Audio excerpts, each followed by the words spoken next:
We're back. The best of food and wine with Anthony Gismondi and Kasey Wilson, live from the Wines of Canada stage at the 2017 Vancouver International Wine Festival. Now, here's Tony and Kasey.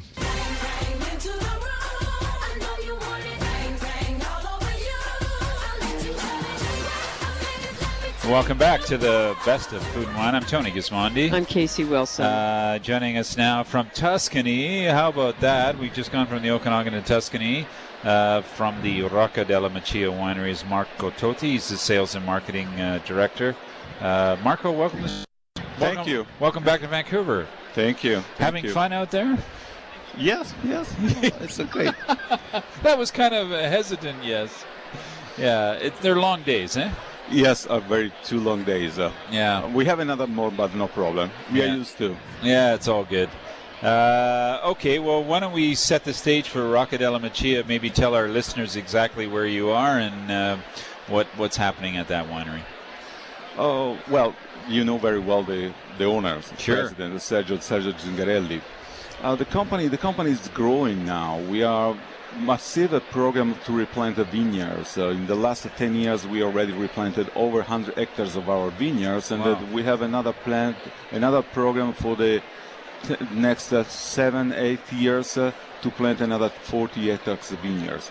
We are a massive program to restyling the style of our wines. Really? So you're pulling vines out and replanting? Well, when you replant the vineyards, you plant the new vines, the new vineyards, and then you take out the old one. Yes. You don't have to lose the production. But the project to replant the vineyard is born because we love to have a wine much more trendy for the market. Yep. So we are reducing a lot of the non-indigenous grapes in our vineyards when we focus the attention in the Sangiovese mainly, as well in the Colorino. Yeah. Okay. And even some of our wines, like the wine we have tonight, especially the first one, the Gran Selezione Riserva di Fizzano, we move into a new blend with 90% Sangiovese and 10% Colorino. Yeah. Now it's still the old blend with 95 Sangiovese and 5 Merlot. So Merlot is moving off, and you're going to be more indigenous. That's right. That's Maybe. right. And will the wines be a little different, a little more elegant, or how do you think the change will be? Well, the research, especially in the Sangiovese, give us the opportunity to plant some varieties, some tone of Sangiovese in the different soil for moving the wine with a specific style that is much more responding at the market today. Yeah. I think our listeners know enough about Chianti and maybe even Chianti Classico, but what's going on with Riserva and Gran Selezione, and what has changed in the way that you identify your top wines? Well, Tony, I'm very proud to say that I was one of the fathers of the Gran Selezione because before joining with Sergio in Rocca delle Macie 3 years ago, I was a manager in another company. I was in the board of director of Chianti Classico with Sergio as a president, and I was in the room where we had decided for the Gran Selezione. The Gran Selezione has been a great challenge for the appellation, and especially for the producer, for the small producers particularly, because with the Gran Selezione we give the opportunity to emphasize the specific production of a specific terroir. For my idea of the Gran Selezione is that we link this product as a single vineyard. You have to link the product at a specific terroir. Okay. And the Gran Selezione today is winning the challenge because we are still in the consortium. The average of the Gran Selezione is still around 4% of the entire production. But the market is requesting the Gran Selezione. And I have a proof in this day when all the people they stopped in our table, they asked for the Gran Selezione. That's fantastic. That's fantastic, yes. Yeah. So it didn't take that long, actually, for it to spread out, the concept. Well, You know, with the Gran Selezione has been introduced in the market in February 2014. Yeah, okay? That's a short period of time. It's 3 years. Well, what about the name? I would have been interested to know that. Was it like, were there a bunch of names and then it... Oh, my God, it's a great story, because when we have decided for the name, the board was very, there is a lot of contrast inside. So. Yeah. On the first issue, we love to use the name like a Grand Cru. Yeah. Okay? But we discovered that the French producer, they registered the word Cru as a trade name. Yeah. Huh. So, and Grand Riserva, Grande Vigneti. Yeah. Grande Vigneti, that was registered by a private company in the north of Italy. And they obviously they don't want to give it us. And the final, the compromise was to entitle this kind of wine as a Gran Selezione. That give the idea that the producer must to select the grapes. Yeah, okay? I think it's a great name. It works for me. It is a great name. And maybe also is easier to understand by the foreign consumer. Yes. Totally, yeah. I think so. So we've been tasting the 2013 Reserva di Fizzano from Rocca delle Macie. It's the Gran Selezione. This wine is surprisingly only $41. Well, in private wine shops around British Columbia. We love to have a wine that the people can buy. Yeah.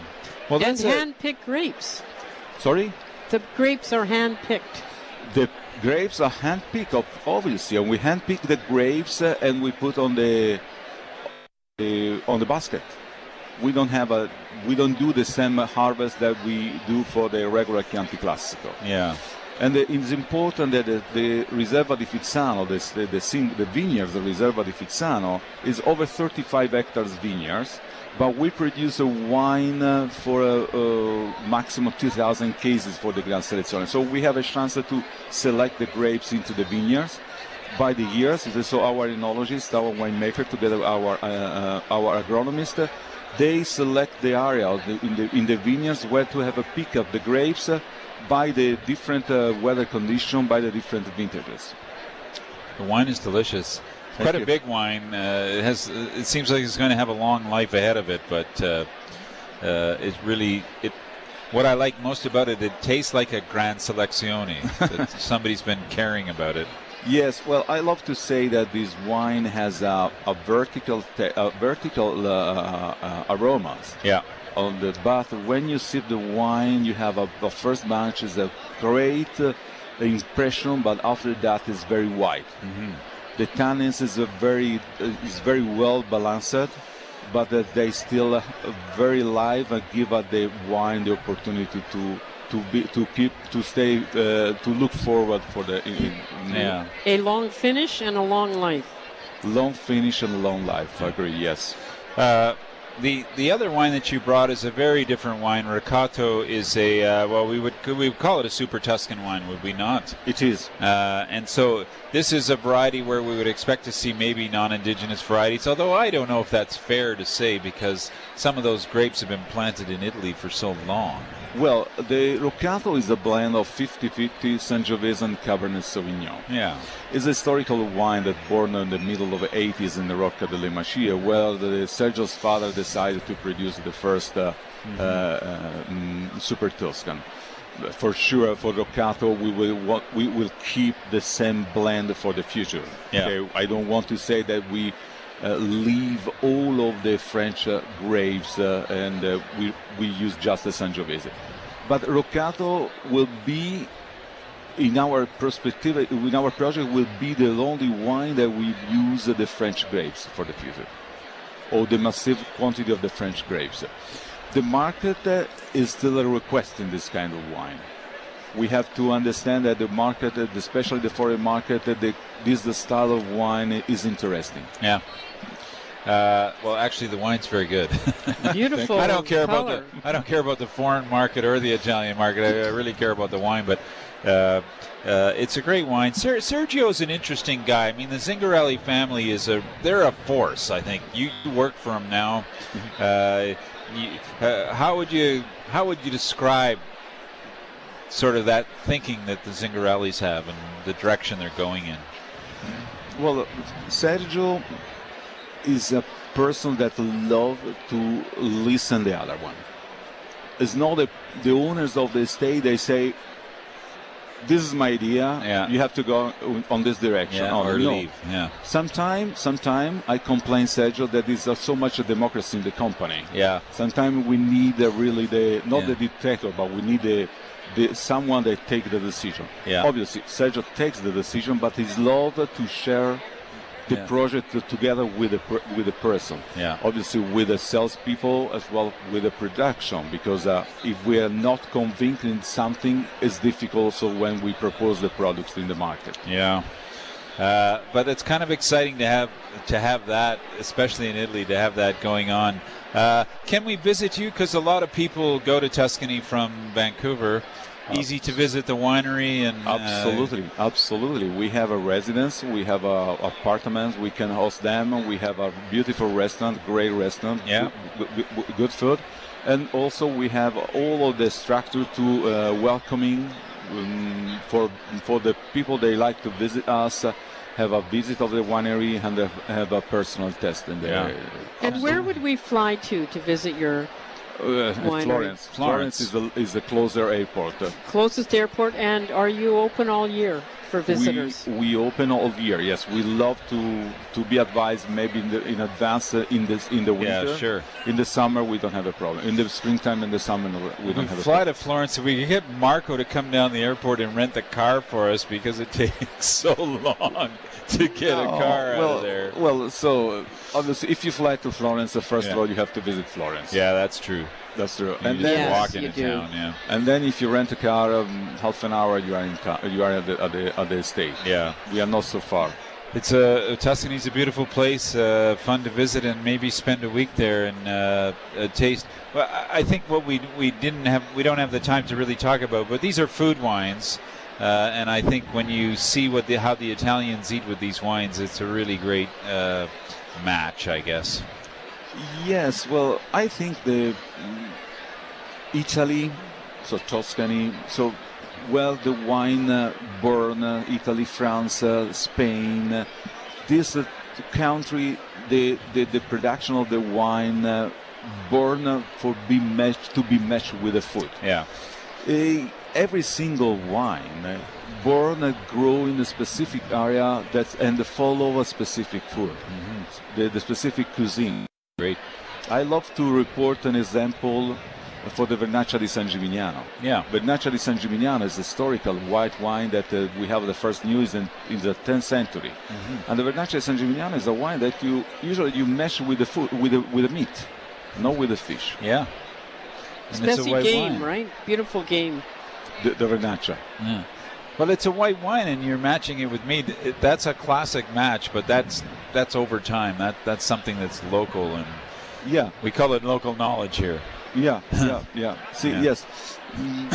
Obviously, the Sangiovese has some particularity in the matches with the food. With the red meat, we love to say the Chianti Classico is the best glass of wine for the steak, for the bloody steak. Marco, thanks so much for joining us today. I know you had to get back to the booth, and we're moving on. It's great to see you in Vancouver. Thank you. I hope our listeners can go and see you in Tuscany. I'll be there to see you as soon as I can. You are very welcome. Yeah, and thanks for bringing these two wonderful wines. By the way, the Rocca is available for $47 in Vancouver, and the Gran Selezione, the Reserva di Fizzano, really a sensational bottle of wine for $41. You can't beat that for a hand-selected wine. Thanks so much. Thank you for all. Okay, we'll take a quick break. You're listening to The Best of Food and Wine. We're on 650 at CISL, and we're live from the floor of the Vancouver International Wine Festival, year 39. I'm Tony Gismondi. I'm Kasey Wilson. We'll be right back.